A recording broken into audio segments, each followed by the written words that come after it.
नमस्ते दोस्तों, आप सभी लोगों का मेरे YouTube चैनल पर स्वागत है।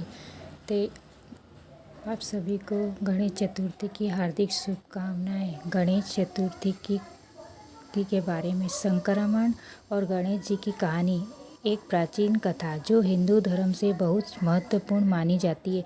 यह कहानी गणेश चतुर्थी त्योहारों से जुड़ी है और इसके कई अलग अलग संक्रमण हैं। यहाँ इस कथा का एक प्रचलित रूप प्रस्तुत है।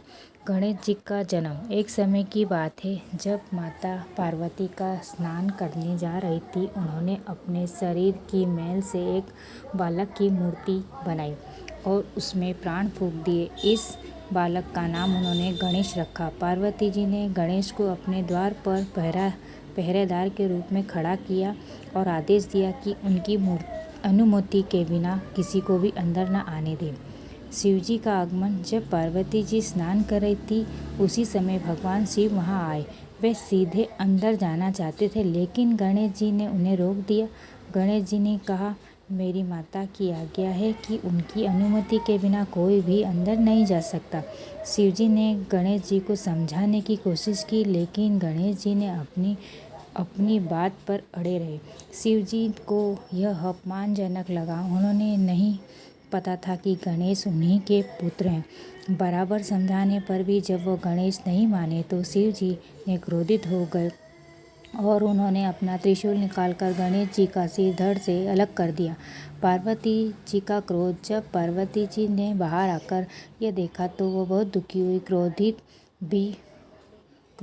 भी हुई। उन्होंने शिव जी से कहा, आप मेरे पुत्र का सिर क्यों काटा? उन्होंने बताया कि गणेश जी को उन्होंने ही बनाया था और वह अपने पुत्र हैं। पार्वती जी का क्रोध इतना बढ़ गया कि उन्होंने पूरे ब्रह्मांड को नष्ट करने की धमकी दी।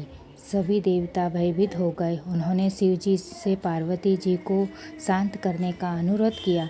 गणेश जी को मिला नया जीवन। शिव जी को अपनी गलती का एहसास हुआ। उन्होंने सभी देवता से कहा कि उत्तर दिशा में जाए और जो भी पहला प्राणी मिले उसका सिर लेकर आए, लेकिन वह प्राणी पीठ किए हुए होना चाहिए। देवता ने ऐसा ही किया। उन्हें एक हाथी मिला जो पीठ किए हुए उसका सिर लेकर आए और शिव जी ने उस सिर को गणेश जी के धड़ से जोड़ दिया। इस गणेश जी को नया जीवन मिला। गणेश जी ने गणेश को यह भी वरदान दिया कि आज से उनकी पूजा सभी देवताओं से पहले की जाएगी और किसी भी शुभ कार्य को शुरू करने से पहले गणेश जी की पूजा करना अवश्य होगा, अन्यथा वह कार्य सफल नहीं होगा। इस प्रकार गणेश जी गजमुख हाथी के मुख वाले हो गए और उनका नाम गजमुख गणेश पड़ा। यह कहानी हमें बताती है कि गणेश जी को उन्हें हठी स्वभाव के कारण एक नया रूप मिला और वे हिंदू धर्म से सबसे पहले पूजे जाने वाले देवता माने गए।